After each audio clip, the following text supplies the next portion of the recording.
ಈಗಿನ ವೆದರ್ಗೆ ಸೂಪರ್ ಆದಂತಹ ಬೋಂಡಾದ ರೆಸಿಪಿನ ಇವತ್ತಿನ ವಿಡಿಯೋದಲ್ಲಿ ನೋಡ್ಕೊಂಡು ಬರೋಣವಾ. ಸೂಪರ್ ಆದಂತಹ ಬಿಸಿ ಬಿಸಿ ಈರುಳ್ಳಿ ಬೋಂಡ ಜೊತೆಲಿ ಕಾಫಿನೋ ಟೀನೋ ಇದ್ರಂತೂ ತುಂಬಾ ರುಚಿಯಾಗಿರುತ್ತೆ. ಹಾಗಾದರೆ ಬನ್ನಿ, ಈಗ ಮಳೆ ಬರ್ತಾ ಇರೋದ್ರಿಂದ ಈ ಬೋಂಡ ರೆಸಿಪಿನ ನೀವು ಮಾಡಲೇಬೇಕು. ಇದನ್ನು ಹೇಗೆ ಮಾಡೋದು ಅಂತ ನೋಡ್ಕೊಂಡು ಬರೋಣವಾ. Welcome back to my channel.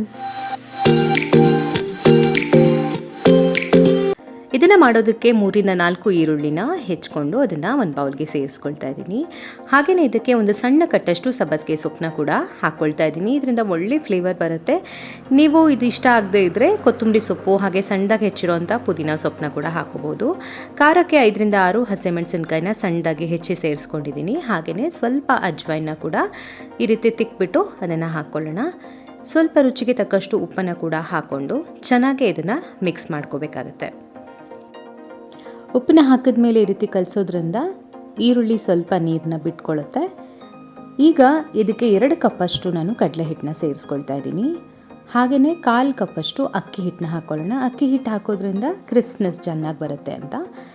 ಸ್ವಲ್ಪ ಸೋಡಾನ ಕೂಡ ಸೇರಿಸ್ಕೊಂಡಿದ್ದೀನಿ. ಒಂದು 1/4 ಟೀ ಸ್ಪೂನಷ್ಟು ಸೋಡಾನ ಹಾಕ್ಕೊಂಡು ಚೆನ್ನಾಗಿ ಮಿಕ್ಸ್ ಮಾಡ್ಕೊಳ್ಳೋಣ. ಈಗ ಇದಕ್ಕೆ 2 ಟೇಬಲ್ ಸ್ಪೂನಷ್ಟು ಚೆನ್ನಾಗಿ ಕಾಯಿಸಿರುವಂಥ ಎಣ್ಣೆನ ಹಾಕ್ಕೊಳ್ತಾ ಇದ್ದೀನಿ. ಬಿಸಿ ಎಣ್ಣೆ ಹಾಕೋದ್ರಿಂದ ಬೋಂಡ ತುಂಬಾ ಚೆನ್ನಾಗಿ ಗರಿಗರಿಯಾಗುತ್ತೆ. ಇಲ್ಲಿ ತುಂಬಾ ಕ್ರಿಸ್ಪಿನೆಸ್ ನಾವು ಬೇಕು ಅಂತಂದರೆ ನೀರನ್ನ ಹಾಕದೆ ಅಂದರೆ ಕಮ್ಮಿ ನೀರನ್ನ ಹಾಕ್ಕೊಂಡು ಪಕೋಡ ಥರ ಕರ್ಕೋಬಹುದು. ಇಲ್ಲ ನಮಗೆ ಬೋಂಡ ರೀತಿಯಲ್ಲೇ ಬೇಕು ಅಂದರೆ ಇದು ಒಳಗಡೆಯಿಂದ ಮೃದುವಾಗಿರುತ್ತೆ, ಹಾಗೆಯೇ ಹೊರಗಡೆ ಸ್ವಲ್ಪ ಗರಿಗರಿಯಾಗಿ ಬರುತ್ತೆ. ಹಾಗಾಗಿ ಇದನ್ನು ಸ್ವಲ್ಪ ನೀರಾಗೆ ನಾವು ಕಲಿಸ್ಕೋಬೇಕಾಗತ್ತೆ. ಹಾಗಂತ ತುಂಬ ನೀರಾಗೂ ಕೂಡ ಕಲಿಸ್ಕೋಬೇಡಿ. ಒಂದು 1/4 ಕಪ್ಪಷ್ಟು ನೀರನ್ನ ಹಾಕ್ಕೊಂಡ್ರೆ ಈ ಒಂದು ಹದಕ್ಕೆ ಇದು ಬರುತ್ತೆ.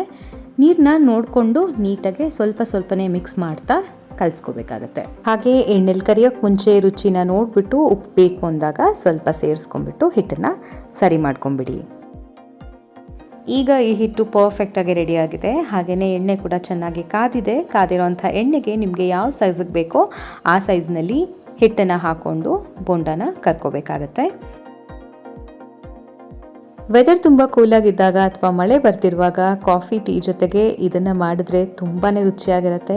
ಈ ರೀತಿ ಸ್ವಲ್ಪ ಗೋಲ್ಡನ್ ಬ್ರೌನ್ ಬಂತು ಅಂದರೆ ಇದು ಕರೆಕ್ಟಾಗಿ ರೆಡಿಯಾಗಿದೆ ಅಂತ. ತುಂಬ ಕೂಡ ಡೀಪ್ ಫ್ರೈ ಮಾಡ್ಕೋಬೇಡಿ. ಈ ಬಣ್ಣಕ್ಕಿದ್ದ ಹಾಗೆಯೇ ಇದನ್ನು ತೆಗೆದುಬಿಡಬೇಕು. ಇದು ತುಂಬಾ ರುಚಿಯಾಗಿರುತ್ತೆ. ಹಾಗೆಯೇ ಒಳಗಡೆಯಿಂದ ತುಂಬ ಸಾಫ್ಟಾಗಿ, ಹೊರಗಡೆ ಲೇಯರ್ ತುಂಬ ಕ್ರಿಸ್ಪಾಗೇ ಇರುತ್ತೆ. ಇದನ್ನು ನಾನಿಲ್ಲಿ ಮಂಡಕ್ಕಿ ಒಗ್ಗರಣೆ ಜೊತೆಗೆ ಸರ್ವ್ ಮಾಡಿದ್ದೆ. ನೀವು ಕೂಡ ಮನೆಯಲ್ಲಿ ಟ್ರೈ ಮಾಡಿ ಹೇಗೆ ಬಂತು ಅಂತ ಕಮೆಂಟ್ ಮಾಡಿ ಹೇಳಿ. ವಿಡಿಯೋನ ಲೈಕ್ ಮಾಡೋದನ್ನು ಮರಿಬೇಡಿ. ಮುಂದಿನ ರೆಸಿಪಿಯೊಂದಿಗೆ ಸಿಗ್ತೀನಿ. ನಮಸ್ಕಾರ.